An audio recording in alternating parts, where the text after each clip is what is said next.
नमस्कार, मैं doctor Abhishek Sachan hope neuro care centre run करता हूँ विकास नगर में। आज हम लोग बात करेंगे एपिलेप्सी यानी मिर्गी की बीमारी के विषय में।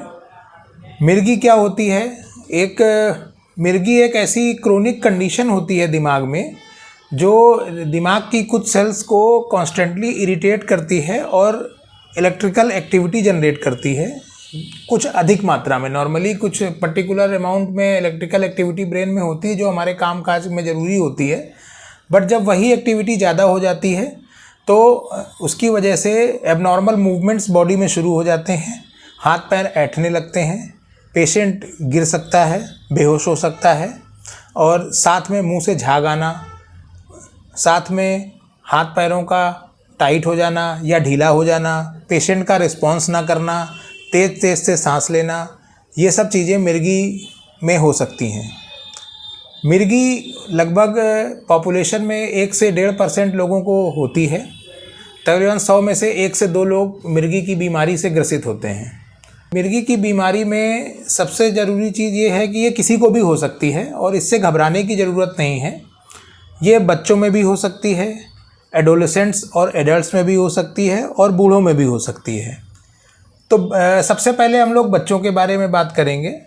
बच्चों को जो जन्म के समय ऑक्सीजन की कमी हो जाती है, जिससे इसको हाइपोक्सिया बोलते हैं हम लोग, उसमें ऑक्सीजन की कमी की वजह से उनकी ब्रेन की सेल्स में कुछ डैमेज हो जाता है, जिसकी वजह से बच्चों को बार बार झटके आते हैं। और झटके कई तरीके के हो सकते हैं, जैसे बच्चे का एकदम हाथ पैर ऐंठ जाएगा, मुंह टेढ़ा हो जाएगा, एक तरफ को गर्दन घूम जाएगी, पेशाब छूट जाएगी, एक तो ये हो सकता है। दूसरे तरीके के दौरे में केवल एक साइड हो सकता है कि उसको बेहोशी ना हो, केवल हाथ ऐंठे या पैर ऐंठे या केवल लिप इस तरीके से लिप चूइंग मूवमेंट करे, लिप स्मैकिंग मूवमेंट्स करे, जिनको हम लोग कॉम्प्लेक्स पार्शियल सीजर कहते हैं। और कभी कभी बच्चों में इस तरीके से होता है कि बच्चा टकटकी लगा के एक जगह देखता रहता है और आपकी बात को रिस्पॉन्स नहीं करेगा। तो इस तरीके के सीजर्स को अब्सेंट सीजर कहते हैं, जो एक साइड ही रहते हैं, जिसमें बच्चे बेहोश नहीं होते हैं, एक साइड से ही आता है, एक साइड का ही हाथ पैर ऐंठेगा, बच्चा रिस्पॉन्स करेगा, उसको हम लोग फोकल सीजर बोलते हैं। और जिसमें दोनों हाथ दोनों पैर ऐंठ जाते हैं, पे बच्चा गिर जाता है, पूरा बेहोश हो जाता है, मुंह से झाग निकलती है, पेशाब छूट जाती है, इसको हम लोग जनरलाइज सीजर बोलते हैं। तो इस तरीके से 3-4 तरीके के सीजर्स होते हैं।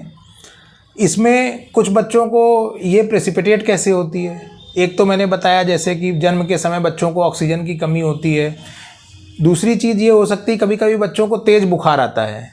तेज़ बुखार के बाद ब्रेन में कुछ चीज़ें डैमेज हो जाती हैं, कुछ सेल्स का इन्वॉल्वमेंट हो जाता है, जिसकी वजह से बच्चों को झटके पड़ने लगते हैं, जिसको हम लोग फेब्राइल सीजर बोलते हैं। जब बच्चे को बताते हैं माँ बाप, उनके आते हैं, कहते हैं डॉक्टर साहब जब बच्चे को तेज़ बुखार आता है 100-101, तो इसका हाथ पैर ऐंठ जाते हैं और दौड़ा पड़ जाता है। ये एक तरीके का दौड़ा होता है। एडल्ट्स में क्या होता है, जैसे आजकल जैसे किसी को दिमागी टीबी है या दिमाग में कीड़े की गांठ होती है, जो हम लोग सामान्य भाषा में कीड़े का, जिसको न्यूरोसिस्टिक सर्कोसिस बोलते हैं। अब ये कैसे होता है? ये एक्चुअली नॉर्मली क्या होता है, जो लोग बाहर मलमूत्र त्याग करते हैं वो उनमें ये जिनके पेट में ये होता है, उसका एग जो है बाहर सॉइल में आ जाता है। वहाँ पे सब्जियां जो उगी होती हैं हम लोग अपने घर में लेकर आते हैं। अगर ये प्रॉपरली धुली हुई नहीं है या अच्छे से पकी हुई नहीं है तो उसके एग आपके पेट में चले जाएंगे और वो फिर दिमाग में चला जाता है और जो दौड़ा प्रोड्यूस कर सकता है। दूसरी चीज़ है कच्चा, अगर अधपका मांस खाने से भी ऐसा हो जाता है, जिसमें उस जानवर के अंदर अगर या जो एनिमल है उसके अंदर इसके एग हुए और आपने अधपका मांस खाया उसका, तो आपके दिमाग में ये न्यूरोसिस्टिक सर्कोसिस की प्रॉब्लम हो जाती है, जिसकी वजह से दौड़े आ सकते हैं। टीबी की वजह से दौड़े आ सकते हैं, दिमागी टीबी जिसको बोलते हैं, दिमागी बुखार हो सकता है, उसकी वजह से आ सकते हैं। या फिर कोई दिमाग में पस इकट्ठा हो, जैसे ब्रेन एब्सेस बोलते हैं जिसको, उसकी वजह से दौड़े आ सकते हैं। ओल्ड एज में जो दौड़े आने का सबसे कॉमन कारण है वो है पक्षाघात यानी स्ट्रोक। स्ट्रोक के बाद पेशेंट्स को बहुत कॉमन है कि झटके आते हैं, या ट्रॉमा हुआ किसी को और उसके बाद जो है हेमाटोमा बन जाता है, जो दिमाग में प्रेशर इफेक्ट डालता है और दौड़े आ जाते हैं। मिर्गी का पूर्णतया इलाज संभव होता है। लोगों को ये जानना चाहिए अगर किसी को दौड़ा आ रहा है तो उनको क्या करना है। उनको सबसे पहले तो मरीज को एक लेटरल पोजीशन पे करना है, सीधे नहीं रखना है मरीज को। सीधे रखने पे पेशेंट की जो अगर जिस समय दौड़ा आ रहा होता है उस समय पेशेंट की अवस्था जो है अपने आप के जो मुंह के सेक्रीशंस होते हैं उसके स्लाइवा सीधे रखने पे वो फेफड़े में जा सकते हैं।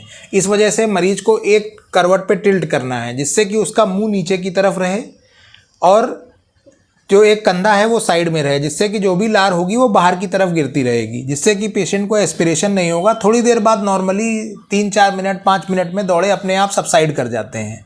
अगर वो सबसाइड नहीं करते हैं तो इमीडिएटली आप अस्पताल में लेके जाएं पेशेंट को। इसके अलावा आपको क्या और चीज़ों का ध्यान रखना चाहिए, जैसे जो मिर्गी के बीमारी के लोग हैं इनको अकेले व्हीकल ड्राइव नहीं करना चाहिए कभी भी। दवाइयाँ भी चल रही हैं उसके बाद भी व्हीकल ड्राइविंग ना करें। व्हीकल ड्राइविंग में कभी आपको यदि दौड़ा आ गया आपकी स्वयं की भी जान को खतरा है और वो दूसरे की जान को भी खतरा है, इसलिए इस चीज़ों को अवॉइड करें। कभी आग के पास ज़्यादा ना खड़े हों, या कभी छत में जाएं तो छत में बाउंड्री जिसमें ना हो, जिन छतों में वहाँ पे ना जाएं। अगर वहाँ दौड़ा आ गया तो आप वहाँ पे गिर सकते हो। और इसका ट्रीटमेंट ज़रूर कराएं। मोस्टली मोर देन 80% एपिलेप्सी के जो पेशेंट होते हैं ट्रीटमेंट के बाद ठीक हो सकते हैं और वो अपनी नॉर्मल ज़िंदगी जी सकते हैं।